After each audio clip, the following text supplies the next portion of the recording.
everybody. Thanks for watching. We are here with another edition, another installment of Candid Conversations. And with me today is Derrell Edwards. Hey, Derrell. Hey, Tracy. How you doing?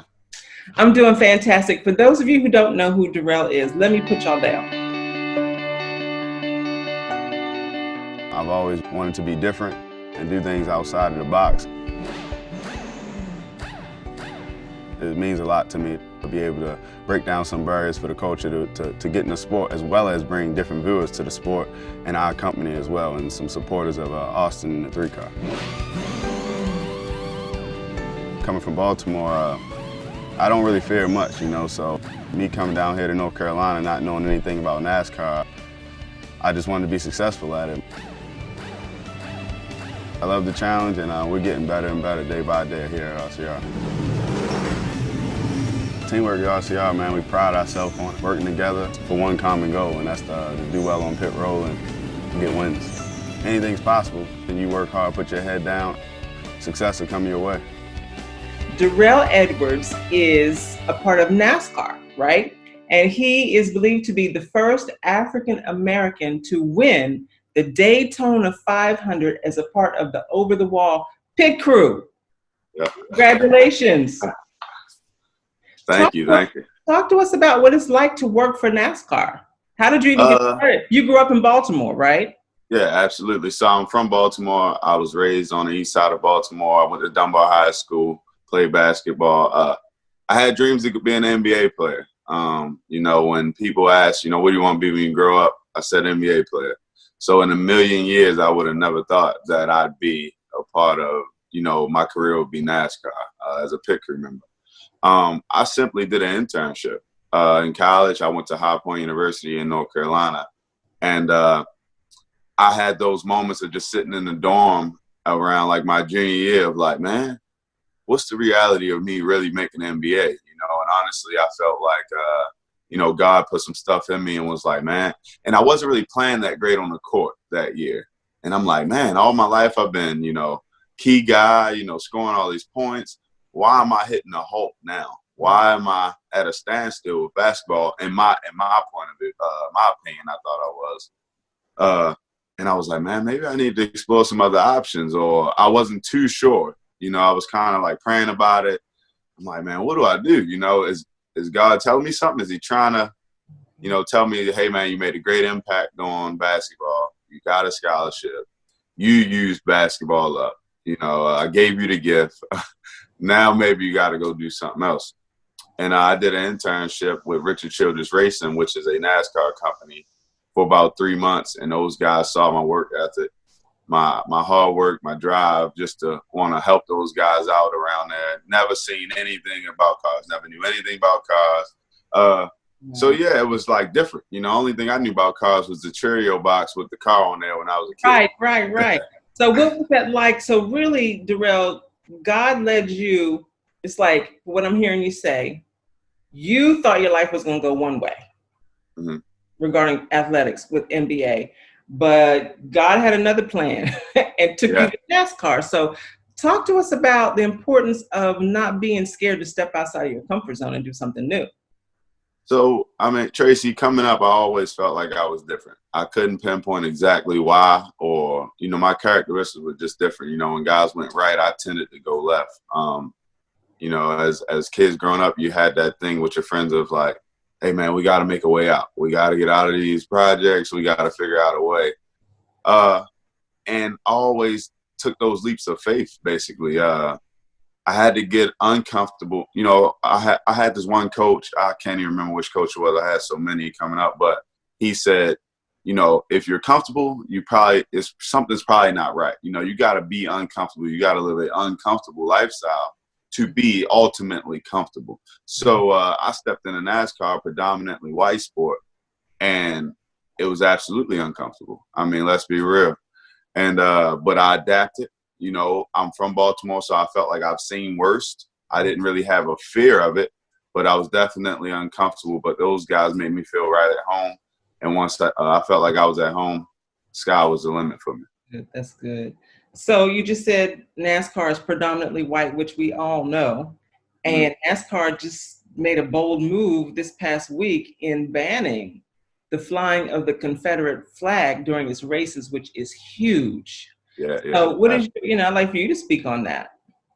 I mean, I think it's big for the sport. When we talk about Confederate flags and Confederacy, obviously, a lot of people feel like, particularly our Black culture feel like, it's a sign of racism. So for NASCAR to try to get rid of that flag, to try to broaden their audience, I think is awesome. I think it's awesome. I think it's the right move, because there aren't a lot of Black fans in the stands. There aren't a lot of Black kids that get to see me, to give them opportunity that they could one day possibly be a pick to remember as well. Yeah. And I think Bubba Wallace, I think he's the only African American full-time NASCAR driver. Absolutely, you're right. Yeah. Yeah. So I read a quote from you, and you said that never in your wildest dreams did you think that your biggest sports achievement would be in NASCAR. So, let's just talk about how God kind of surprises us. Yeah, I basically had the options of playing basketball overseas or going the NASCAR route. I knew nothing about NASCAR, but I decided to stay in my own country. I talked to my father-in-law at the time, and I was like, man, what should I do? And he's a business owner himself. So he said, man, if I were you, it's not really a resume to say I play basketball. But if you go and do NASCAR, if it comes across his desk, he said, I would probably stop at it. Who's this guy or girl that does NASCAR? And he told me go be Jackie Robinson of the sport. And that's exactly, how it went. I mean, as soon as I got to the highest level and the best car in house, which is the 3 car, which was Dale Earnhardt, everyone kind of knows that guy. Of course. My first race of the season, I go and win the Daytona 500 with Austin Dillon. So it was kind of written. It was like, and I always give honor to God, glory to God for everything. That's my win, but it's really his win, because he's working through me. So, yeah. And from then I was like, he's right. I didn't even have a clue that I was the first. I went on to the next race, got a call and text and stuff about a week or two later, and said, hey man, I think you made history by being the first African American pick to remember. And I was like, man, ain't God good? And I'm right where I belong. So it definitely pays for us to walk by faith and not by sight. Absolutely. Because for real, the sight, walking by sight, and you're looking at NASCAR and looking at the other faces that don't look like you, it's like, wait a minute, I can't be in the right place, can I? You absolutely can, and I'm living proof of it. So what advice do you have for individuals who feel that tugging to do something that they've never done before, but they're met with fear? Because I know you had to have some fear, at some point. Maybe not. Yeah, I believe fear is just asking permission to live. I think that fear is a certain mindset, is trickery, foolery. And you just gotta attack it. Fear is when you don't understand something. And that's kind of like what we're going on in our world today. You only fear it because you haven't, done your research or put yourself in those shoes or stepped out on faith. Right. So the fear is just you don't understand it. Yeah. And I didn't understand NASCAR, and I had somewhat fear of it until I got into it, and now I love it. I do my job. I haven't really faced anything crazy within the sport from anyone that works in the sport. Okay. Yeah. That's really good to know. That's really good to know. Yeah. What obstacles have you overcome? Or did you have any obstacles? I think I was perfect timing, and that's why, like I said, I think, the Lord had it set out perfectly for me, because I didn't really have too many obstacles. I had the typical obstacles of, you got to climb the ladder. So I had to start at the bottom of the sport and work my way up. And then I worked my way up fairly quick. And I mean, I've came across a few fans saying something, like, I don't belong here or something like that. But that's only, I can count that on one hand. That's good. That's, so Yeah, not too many obstacles, and if they did, I leaped them so quick that I didn't even notice it. Now, you guys are down in Miami. You raced yesterday. Yeah. I'm excited, and I want to stay connected with you because I do want to go to a NASCAR race. I've never been to a NASCAR race. We got to get you there. We got to get you there. I got to have you being a fan at least of Derrell Edwards, if not the 3-car. I'm a fan. I'm a fan of yours. I'm a fan of anybody that steps out on faith and goes in the direction that God calls them to. You know, you got to root for that person. You know. I appreciate it. Yeah, the steps of your steps are ordered. That's for sure. So, no last question: tell us what you do in the pit crew. What do you do? So yeah, my job. There's 5 guys on the pit crew, and I always try to break it down in simplest forms, but it's not simple at all until you come see it for yourself. I am the jack man of the pit crew, so I am basically the quarterback of the pit crew. I call out the plays to my guys. There's a wall you stand on. I am the middleman in the wall. I got 2 guys to my right, 2 guys to my left. I'm calling out the plays. You know, I'm the first person to touch the car. I'm the last person to touch the car.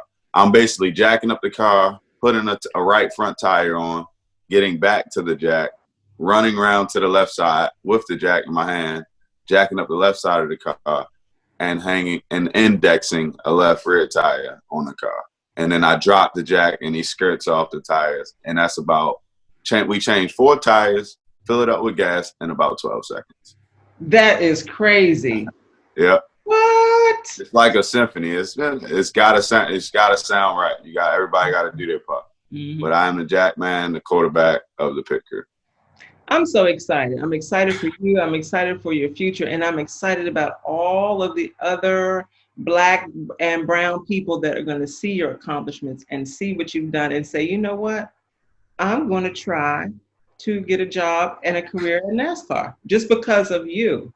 Oh, yeah. And they can. They absolutely can. I'll leave them with this, Tracy. Failure is not an option. It can be done. If I can, you can. Amen. Amen. Well, Derrell, thank you so much. How can people stay connected to you? Because I guarantee you somebody is like, you know what, the next NASCAR race, I'm going to look for this dude just because I started talking to Tracy on Gospel Access. Gotcha. So obviously Facebook is just my name, Derrell Edwards, Derrell Edwards. And my Instagram, I'm always on Instagram posting updates of the race and where I am and stuff like that. And my Instagram is Derrell Edwards-3. Derrell Edwards-3. Twitter, I'm on there barely, but Instagram is the most active that I get. And you're the number 3 car, right? Number 3 car, yeah. Austin Dillon. I'm going to watch it. Perfect. Every Sunday.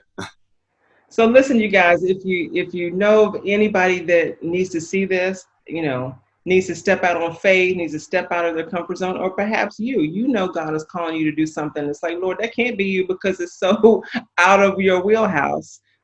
Share this video, comment, and let's get it out there. So Derrell, thank you so much for being with us today. We appreciate you. We're praying God's strength and keep you safe while you're changing those tires and everything. Thank you so much, Tracy. Thanks for having me. Talk to you later. Talk to you. Bye.